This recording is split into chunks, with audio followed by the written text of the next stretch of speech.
नमस्कार दोस्तों, मैं विकास अपने चैनल वीएन ट्रेडर में आपका स्वागत करता हूं। तो निफ्टी, बैंक निफ्टी और सेंसेक्स के वीडियो में हम लोग देख लेते हैं कि कौन सा इंपॉर्टेंट लेवल हो सकता है जहां से मार्केट आपको एक अच्छा प्रॉफिट बनाकर दे सकता है। तो सबसे पहले अगर निफ्टी के चार्ट की बात करें तो ये कंटिन्यूअस 2 दिन से एक रेंज में ट्रेड कर रहा है। तो इससे पहले जो हम लोग का डिस्कशन भी हुआ था कि अगर डाउन ट्रेंड के बाद ये कंसोलिडेट करेगा, कंसोलिडेट करने के बाद ही आपको एक लेवल डिसाइड होगा कि ये किस तरह से मूवमेंट करेगा।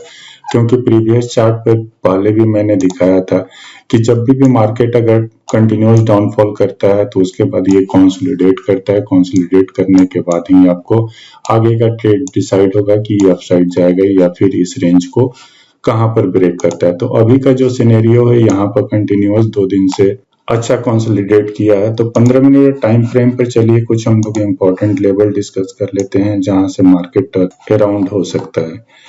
तो सबसे फर्स्ट इसको 15 मिनट के चार्ट पर हम लोग कन्वर्ट करते हैं और फिबोनाची लाइन ड्रॉ करते हैं। फिबोनाची लाइन से अप्रॉक्स आपको एक ओवरऑल आइडिया मिल जाएगा कि कहां से ट्रेंड चेंज हो सकता है। तो सबसे फर्स्ट अगर यहाँ पर फिबोनाची अगर टॉप से बॉटम पर ड्रॉ करते हो तो जो हमारा इंपॉर्टेंट लेवल है, तो फिबोनाची लाइन ड्रॉ करने के बाद हम लोग अगर देखें तो यहाँ पर निफ्टी ने कंटिन्यूअस मल्टीपल टाइम सपोर्ट लिया है। ये जो आपका लेवल निकल कर आ रहा है 23,280 का है। 23,200 के 80 के ऊपर आपका 23,320 और ये 400, 23,400 का ये जो आपका गैप वाला टारगेट है। तो ये अपसाइड में 2 टारगेट आपको देखने को मिल सकते हैं। इसके लिए 2 ही कंडीशन है कि किसी केस में ये रेंज के नीचे साइड में ओपन होकर नीचे ब्रेक न करे।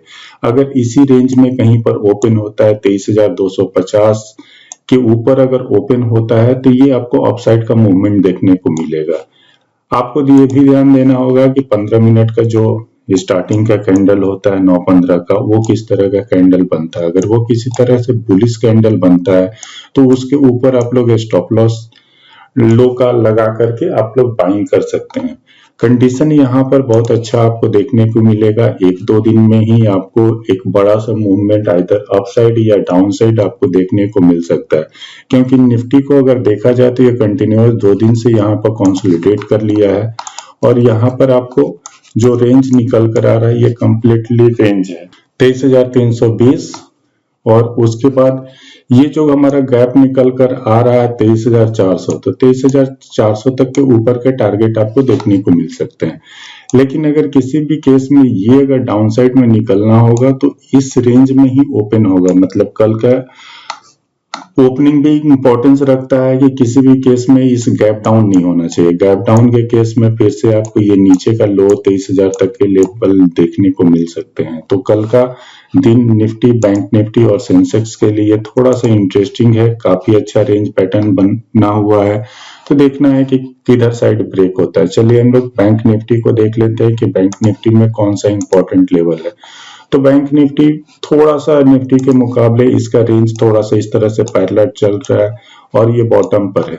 तो अगर यहाँ से निकलता है तो इस रेंज के ऊपर जहां से ये सेलिंग निकली थी, ये सेलिंग के ऊपर यहाँ पर अगर ये ऊपर निकलता है तो आपको यहाँ पर 39,200 तक के टारगेट और 39,400 तक के टारगेट, ये वाला लेवल आपको टच होता हुआ दिखेगा।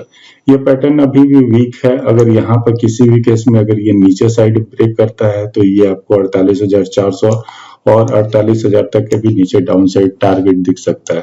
तो ये रेंज आपको ट्रेड करना है। बेसिकली आपको जो ट्रेड करना है ये रेंज ही ट्रेड करना है। इस रेंज के ऊपर में निकलता है तो आपको 49,200 और 49,400 तक के टारगेट मिल सकते हैं। अगर इस रेंज को डाउन साइड में ब्रेक करता है तो 48,400, 48,200 और 48,000 तक के डाउन साइड में टारगेट ये देखने को मिल सकते हैं।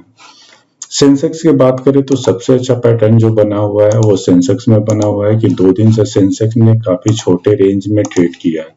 तो कल निफ्टी की एक्सपायरी है तो आपको ध्यान रखना होगा कि सेंसेक्स में अगर ये रेंज देखा जाए तो ये रेंज आपको अब मैच्योर होता हुआ दिख रहा है। तो इस रेंज में अगर ओपन होने के बाद अगर ये ब्रेक होता है तो फर्स्ट टारगेट तो आपको यहाँ तक देखने को मिलेगा और इसमें ये गैप फिलअप नहीं हुआ है। यहाँ पर अगर बैंक निफ्टी में चार्ट में देखिएगा तो इसमें ये जो गैप यहाँ पर क्रिएट था, ये गैप को ऑलरेडी बैंक निफ्टी फिलअप कर चुका है। लेकिन यहाँ पर सेंसेक्स ने फिलअप नहीं किया है। तो अगर सेंसेक्स में ये गैप फिलअप होता है तो 77,400 तक के अपसाइड में टारगेट देखने को मिल सकते हैं। डाउनसाइड का ट्रेड जब एक्टिवेट होगा जब ये बड़ा वाला कैंडल के अंदर ही अप्रॉक्स ये कन्वर्ट किए हुए है, तो ये बड़ा वाला कैंडल है और ये आपका ट्रेडिंग जोन है। तो इस ट्रेडिंग जोन के अगर नीचे में निकलता है तो फिर से हमें एक नया लो देखने को मिलेगा जो 76,200 और 76,000 तक के हो सकते हैं। तो निफ्टी, बैंक निफ्टी और सेंसेक्स ये हमारे ट्रेडिंग लेवल थे। ये सारा वीडियो एजुकेशनल पर्पज से, तो आप अपना लेवल, अपना स्टॉप लॉस मार्क कर ले और उस हिसाब से ट्रेड ले। बिना स्टॉप लॉस के साथ ट्रेड न ले। वीडियो अच्छी लगे तो वीडियो को लाइक कीजिए, चैनल को सब्सक्राइब कीजिए। Thank you.